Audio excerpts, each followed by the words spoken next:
салом бинандагони азиз, таҳвилоти Тоҷикистону ҷаҳонро аз студияи марказии радиои Озодӣ дар Прага пай мегирем. Шалои Гулхоҷа ҳастам дар хидмати шумо азизон. имрӯз 26 июл ин мавзӯъро дорем. дастрасӣ ба ваксинаи амрикоӣ. Тоҷикистон дар доираи барномаи ковакси Созмони ҷаҳонии тандурустӣ ваксинаи Модернаро дарёфт кард. این کمک خیلی نظررس می باشد برای معرکه‌های امکانی که از جانب حکومت آغاز شده است. مقامات ولایت سوغد میگویند دارایی‌های رجبعلی اودینایف رهبر شرکت امید 88 را فروختن نتوانستند. هنگام اعلام کردن مزایده‌های عمومی یگان خریدار پیدا نشد. و مرغوب در انتظار سیاحان خارجی. ساکنان این منطقه تاجیکستان امیدوارند که امسال مهمان‌های آنها بیشتر می‌شود.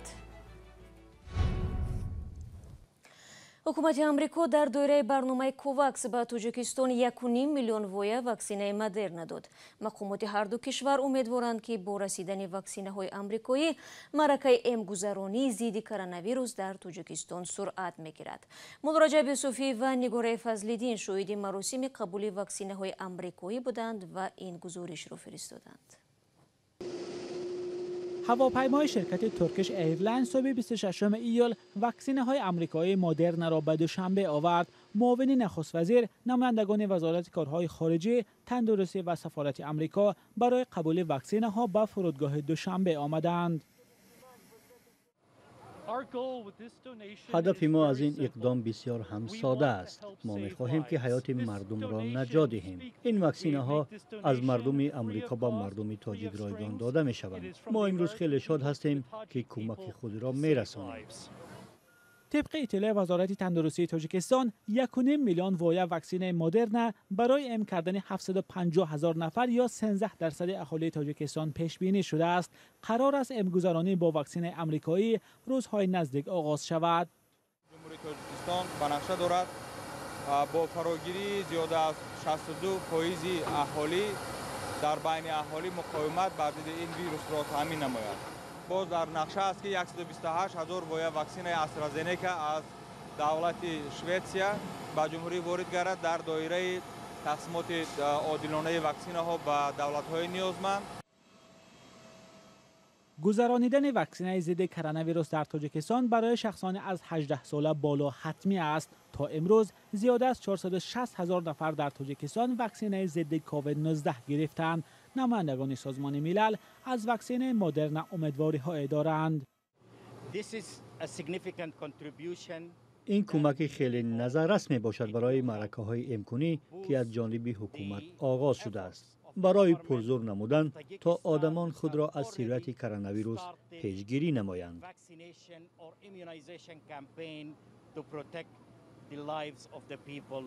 تاجیکستان تا این دم از هندوستان و آذربایجان واکسن استرازنیکا و از چین واکسن کرونا گرفته است. واکسنه های مدرنا در شرایط از آمریکا به تاجیکستان میرسند که این شب و روزها گرفتاری با کووید 19 در تاجیکستان طبق خبرهای رسمی زیاد شده است و تقریبا همه روزه خبرها درباره مرگ و میر ساکنان رسانه می شود. حکومت آمریکا و هم حکومت تاجیکستان امید دارند که با رسیدن این 1.5 میلیون وایه واکسن مدرنا سرعت گرفتاری کووید 19 در تاجیکستان سست می شود، ولی معلوم نیست که رسیدن این واکسن ها تا کجا وضعیت را در تاجیکستان تغییر می دهد. مولا یوسفی، نگار فضل‌الدین، آزادی، فرودگاه دوشنبه. امروز مسئولان وزارت تندرستی تاجیکستان درباره فعالیت نیمساله خود در نزد خبرنگاران حسابات دادند. سوال و جوابها اساساً اطراف بیماری کرونا ویروس بوده است. مقامات تاجیک اعتراف کردند که احتمالاً نمود هندوستانی کووید 19 از روسیه به تاجیکستان وارد شده است، ولی برای اعلان کرانتین ضرورت پیش نیامده است. ادامه در گزارش علیشیر ظریفی و براد یوسفی. وزارت تندرستی اعلان کرد که احتمال نوع دلتای کرونا ویروس در تاجیکستان وجود دارد. باری اول است که مقامات تاجیک بودن این نوع بیماری همگی را اعتراف میکنند. ما نمونه‌های مثبت را با ترتیب مقرر شده به آزمایشگاه مخصوصی رفرنسی به لندن فرستادیم و جواب را انتظاریم. вале бар асоси нишонаҳои клиникие ки дар беморон ошкор мешавад, дар асоси бурузи беморӣ ва суръати паҳншавии вирус мо метавонем тахмин занем ки ин навъи вирус дар Тоҷикистон ҳаст. Бар изофа ин навъи вирус дар кишварҳои ҳамсоя чарх мезанад ва ба ҷомеа хатари бештар дорад. муовини вазири тандурустӣ афзуд, айни замон ягон норасоӣ дар табобат надорем ва барои муқобила бо ин навъи вирус ҳам омода ҳастем. муҳсинзода дар идомаи нишасти матбуотӣ гуфт, таҳлили вазорати тандурустӣ баёнгари он аст ки аз 5 нафар як кас ба шакли вазнин бемор мешавад. 43% нафарҳо дар хона сурат ёфтанд. 43%. 12% дар корхонаҳо. 11% дар маракаҳо. муовини вазири тандурустӣ манбаъҳои дигари густариши вируси COVID-19-ро бозору нақлиёти ҷамъиятӣ ном бурд. аммо таъкид кард ки ҳоло зарурати ҷорӣ кардани карантини сартосарӣ пеш наомадааст. Карантин зарурат нест. мо то ҳоло нишондиҳанда то он сатҳи критикӣ мо гӯем ки барои тамоми ҷомеа ба карантин фаро гирифта шавад, ин хел нест. дар ҳоли ҳозир шумораи гирифторон ба COVID-19 дар саросари ҷаҳон, аз ҷумла Тоҷикистон, рӯ ба афзоиш аст. яке аз сабабҳои афзоиши гирифторонро Созмони ҷаҳонии тандурустӣ дар навъи делтаи коронавирус мебинад. тибқи иттилои расмӣ то рӯзи 25 июл дар Тоҷикистон 14592 нафар ба COVID-19 гирифтор шуда, 117 нафар ҷони худро аз даст доданд. аммо баъзе аз сокинону мутахассисон теъдоди воқеии беморону ҷонбухтагонро беш аз омори расмӣ медонанд.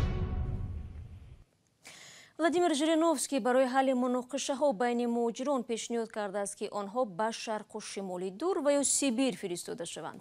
сиёсатмадори рус дар ин бора дар саҳифаи ютюби ЛДПР ТВ баён доштааст. ба назари жириновский аз ин тариқ мешавад аз ҷанҷоли муҳоҷирони Осиёи марказӣ ки бештар дар шаҳрҳои бузург ба амал меоянд ҷилавгирӣ намуд.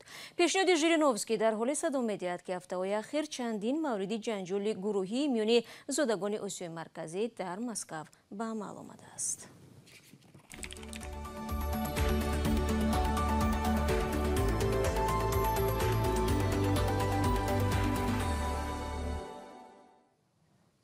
барномаро идома медиҳам. баъд аз интизориҳои зиёди пайдо намудани харидор ба моликияти ширкати Умед 88, ҳукумати вилояти Суғд тасмим гирифтааст ки ин дороиҳоро ба ҳисоби давлат гузаронад. ширкати Умед 88 соли 2017 пеш аз боздошти раҳбараш дар тамоми минтақаҳои Тоҷикистон нуқтаҳои фурӯши сӯзишворӣ дошт. Фарзон Муҳаммадӣ дар ҳамин бора мегӯяд. дороиҳои Раҷабалӣ Одинаев, раҳбари ширкати Умед 88 дар вилояти Суғд ки бо қарори додгоҳ мебоист фурӯхта мешуданд, ба ҳисоби давлат хоҳанд гузашт.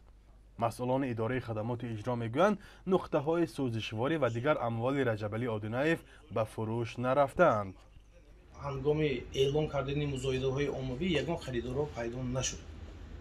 айни замон ози қарори ҳукумати ҷумҳурии Тоҷикистон қабул гардидааст. рӯзои наздик аз тарафи намояндаи мо бо дар ҳамбастагӣ бо намояндагони кумитаи сармоягузорӣ ва идораи амволи давлатӣ ва якчанд дигар мақомотҳо гурӯҳи корӣ ташкил карда шуда буд, рафта ҳамон доду гирифти ҳамин санадҳои тартиб додан, айни замон ҳамин ба манфиати давлат гузаронда мешавад. моҳи декабри соли 2018 масъулияти фурӯши дороиҳои ширкати Умед 88 ба маблағи бештар аз 30 миллион сомонӣ дар ҳудуди вилояти Суғд ба дӯши идораи хадамоти иҷро гузошта шуда буд. тӯли ин солҳо бо фурӯши ду нуқтаи сӯзишворӣ тавонистанд 5 миллион сомониро ба буҷаи кишвар ворид кунанд. ҳоло дороиҳои боқимондаи ширкат дар шимоли кишвар ки ҳамакнун бояд давлатӣ гарданд, бештар аз 25 миллион сомонӣ баровард шудаанд. нуқтаи сӯзишворие ки дар шаҳри Гӯстон қарор дорад 1 миллион 800 арзишаш, нуқтаи сӯзишворие ки дар ноҳияи Ҷаббора Сулук дар ҳамин шоҳрои Хуҷанд Душанбе чаноб қарор дорад 2 миллион 100 сомонӣ арзиш муайян карда шудааст. нуқтаи сӯзишворӣ дар ноҳияи Спитамен 1 миллион 800, нуқтаи нефтобаза, нуқтаи нигаҳдошти сӯзишворӣ 15 миллион 600 тибқи нархгузорӣ муқаррар карда шуд. Раҷабалӣ Одинаев, раҳбари ширкати Умед 88, шахсе ки аз тиҷорати хиёбонӣ то ба раҳбарии ширкати бузурги фурӯши сӯзишворӣ дар Тоҷикистон расида, вале баъдан ба 28 соли зиндон маҳкум шуда буд, 7 апрел дар бемористони ёрии таъҷилӣ даргузашт. ӯ 61 сол дошт. پرونده اودینایف سال 2017 زمان آغاز شد که امامعلی رحمان پرزیدنت تاجیکستان در یک جلسه از او برای برنگردانیدن 170 میلیون سومانی قرض دولت سخت تنقید کرد.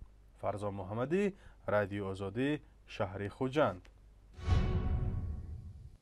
پاندемияи коронавирус дар ду соли ахир ба вазъи ҷаҳонгардӣ дар минтақаи дурдасти мурғоб таъсири худро гузошт. сокинон дар ин муддат аз қабули меҳмонони хориҷӣ ва ҳамин тавр аз гирифтани даромад бебаҳра монданд. вале бо ин ҳам мардуми мурғоб дар суҳбат бо ҳамкорони мо ибрози умедворӣ карданд ки соли ҷорӣ вазъият беҳтар мешавад. пандемияи коронавирус 2 сол аст ки хонаводаи Мендигул Апандиеваро аз даромади пешинааш маҳрум мекунад. вай ҷаҳонгардони хориҷиро тибқи барномаи ҳомстей дар хонаи худ ҷой медод ва аз ин ҳисоб пул кор мекард. акнун вазъ ногувор аст. 2 сол мешавад ки ба сабаби пандемия даромад нест. даромади мо аз ҳамин сайёҳон буд. меҳмонхона кушодем ва даромад доштем. дар як сол 50 ё 100 нафар меҳмон доштем. 2 сол мешавад ки касе нест. албатта меҳмонон ҳам ҳар хел буданд. баъзешон пул надоштанд, зеро ин ҷо наметавонанд аз банкомат пул гиранд. мо барои савоб онҳоро ҷой медодем.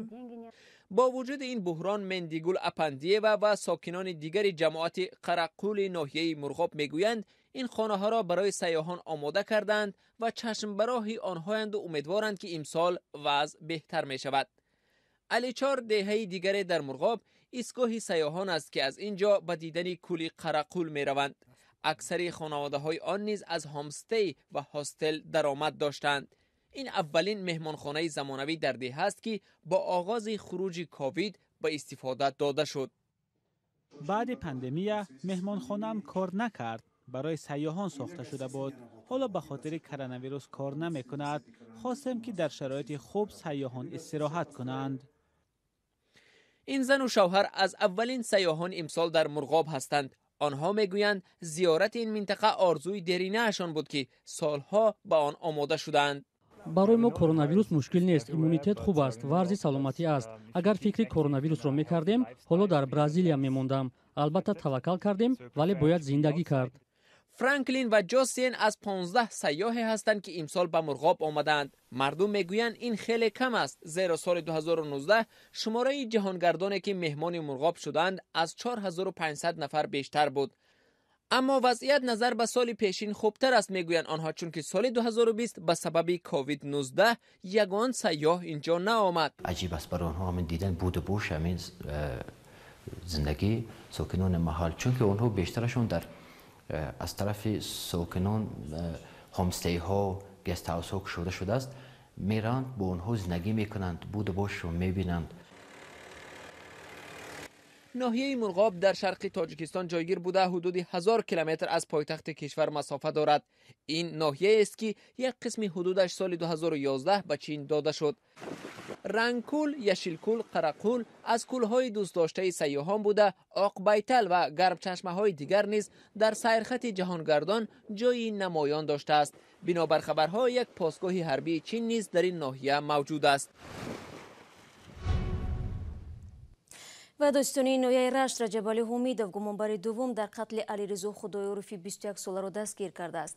Худоёров дар аввали моҳи июл дар як зану зани бо зарби корд кушта шуд. наздиконаш ҳодисаро аз пеш таҳризӣ шуда ва кори дасти камаш 5 нафар медонанд.